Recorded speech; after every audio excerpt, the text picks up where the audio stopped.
সবাইকে আমন্ত্রণ কুল স্পোর্টস 24-এ। আপনাদের সাথে আছি রেদওয়ান শুয়েব। শিরোনাম শুনছিলেন, এবারে পুরো খবর জানাবো।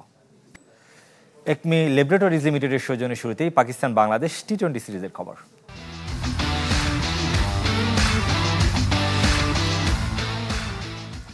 কিছুক্ষণের মধ্যে শুরু টি-20 মিশন। সবার সম্মিলিত পারফরমেন্সে সিরিজ জয়ের আশার কথা শুনিয়েছেন অধিনায়ক লিটন দাস। নিজের দায়িত্বের কথাও মনে করিয়ে দিয়েছেন তিনি। ভারত পাকিস্তান যুদ্ধের প্রভাবে সিরিজের সূচি বদলে লাহোরের গদ্দাফি স্টেডিয়ামে ফিরছে খেলা। নতুন অধিনায়ক লিটন দাস এবং সালমান আগার কাঁধে নিজ নিজ দেশকে বিপর্যয় থেকে টেনে তোলার গুরু দায়িত্ব। আরব আমিরাতের বিপক্ষে সিরিজ হেরে ব্যাকফুটে টাইগাররা। ইনজুরিতে নেই পেসার তাসকিন আহমেদ। আইপিএল খেলতে গিয়ে চোটে পড়েছেন মুস্তাফিজও। যদিও পাকিস্তান দলে নেই অভিজ্ঞ বাবর, রিজওয়ান, শাহিন শাহ আফ্রিদি। পিএসএল পারফরমেন্স বিবেচনায় দল গড়েছে ম্যান ইন গ্রিন। শেষ সময়ে ওয়াসিম জুনিয়রের পরিবর্তে পাকিস্তান স্কোয়াডের সুযোগ পেয়েছেন আব্বাস আফ্রিদি। দুদলের 19 দেখায় 16 জয় পাকিস্তানের, 3টি জিতেছে বাংলাদেশ। এই ফরম্যাটে পাকিস্তানের মাটিতে প্রথম জয়ের সন্ধানে টাইগাররা।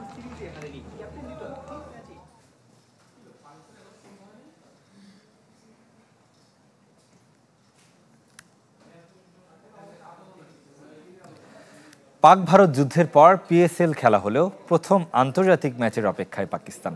তাই নিরাপত্তার চাদরে ঢেকে গেছে লাহোর। স্টেডিয়ামে দর্শকের চেয়ে পুলিশ, সেনাবাহিনী আর নিরাপত্তা কর্মীদের সংখ্যাই বেশি। লাহোর থেকে ইকরাম হুসাইনের রিপোর্ট।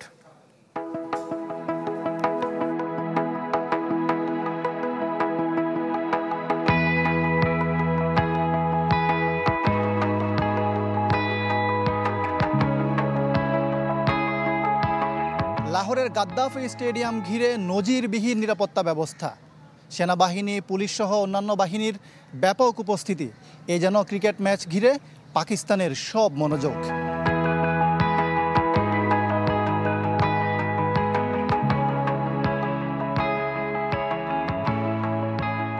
বাংলাদেশ ও পাকিস্তান দুই দলই টি-20তে বাজে সময় ভুলতে চায়।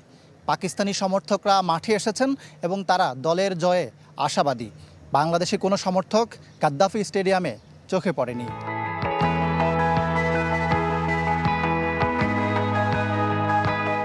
दोनों टीमों को, बांग्लादेश की हमारी अपनी टीम है, वो भी हमारे एक वजूद का हिस्सा है। और सबसे बड़ी खुशी है कि पाकिस्तान एक पुरअमन मुल्क है और उसमें भी क्रिकेट बहाल हुई है। हमारा ब्रदर इस्लामी मुल्क है और एक अच्छी सीरीज होनी चाहिए और दोनों इंशाल्लाह बड़ी उम्मीद है कि अच्छा खेलेंगे और जो भी जीते दोनों हमारे मुल्क हैं।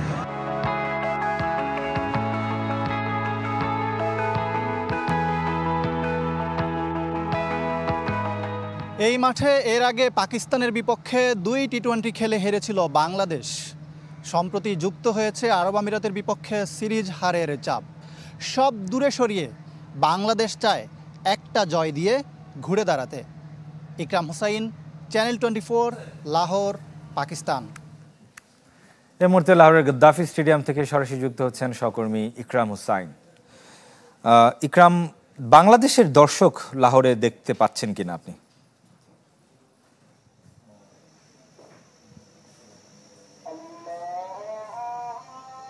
শোয়েব, আমি আপনার প্রশ্ন শুনতে পাইনি, তবে কিছুক্ষণ পরে বাংলাদেশ পাকিস্তান যে প্রথম টি-20 সেই টি-20 টস হবে। এই মাঠে টস জিতে আগে ব্যাট করার নজিরও আছে, সেরকমটা আমরা পিএসএল-এ দেখেছি।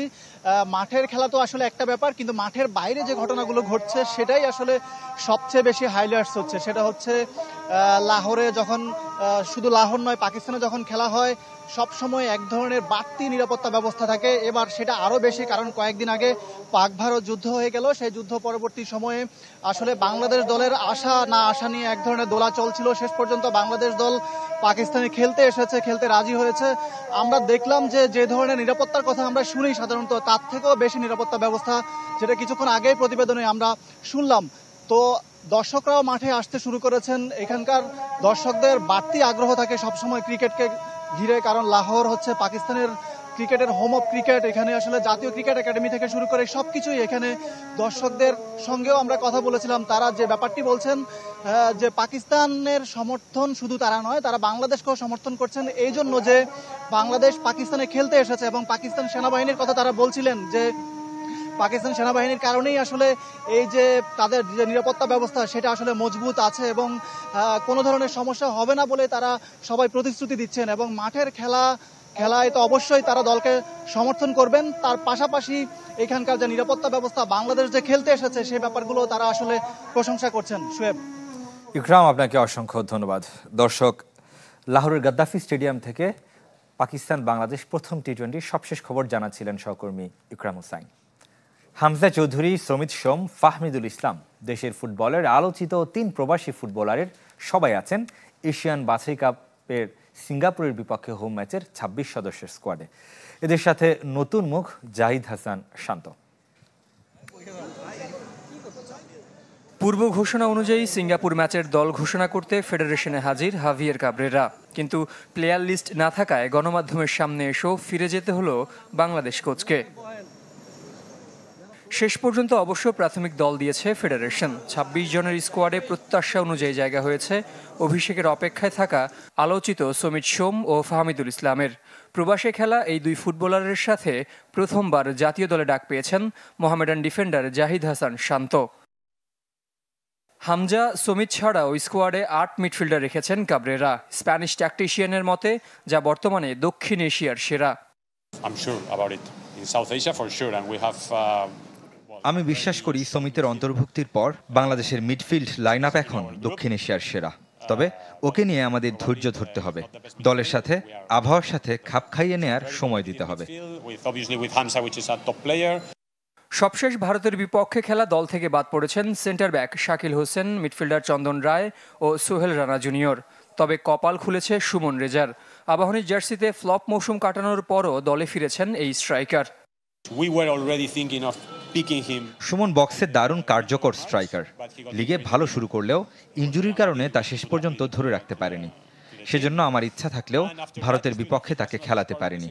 দলে তার মতো নাম্বার 9-এর প্রয়োজন আছে। সমিত সোম ছাড়া এই দলের বাকিরা থাকবেন ভুটানের বিপক্ষে প্রস্তুতি ম্যাচের স্কোয়াডে। 4 জুন হামজার খেলার বিষয়টি তার উপরই ছেড়ে দিয়েছেন হেড কোচ। ভুটানের বিপক্ষে হামজার খেলার নিশ্চয়তা এখনই দিতে পারছি না।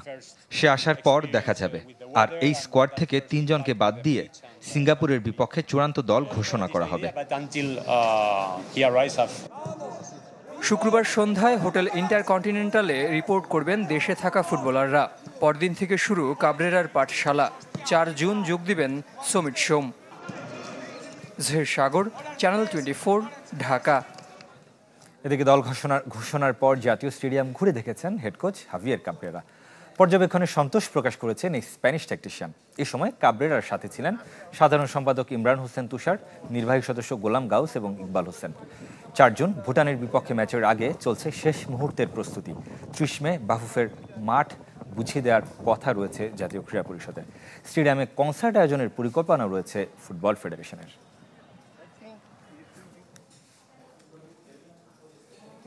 এদিকে বাংলাদেশে এখন ফাহমিদুল ইসলাম।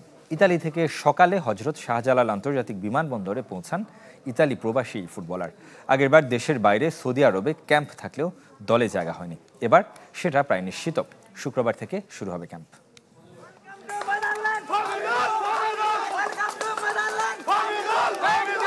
তার অপ্রত্যাশিত বিদায়ে যে সমর্থকরা রাজপথে নেমেছিল, আওয়াজ তুলেছিল ফিরিয়ে আনা, তারাই স্লোগানে স্লোগানে বরণ করে নিল ফাহমিদুল ইসলামকে। বাংলাদেশের ফুটবলে প্রবাসীদের ঢলের মিছিলে ফাহমিদুল নতুন নাম নয়। আগেরবার দেশের বাইরে সৌদি আরবে ক্যাম্পে থাকলেও দলে জায়গা হয়নি। এবার সেটা প্রায় নিশ্চিত।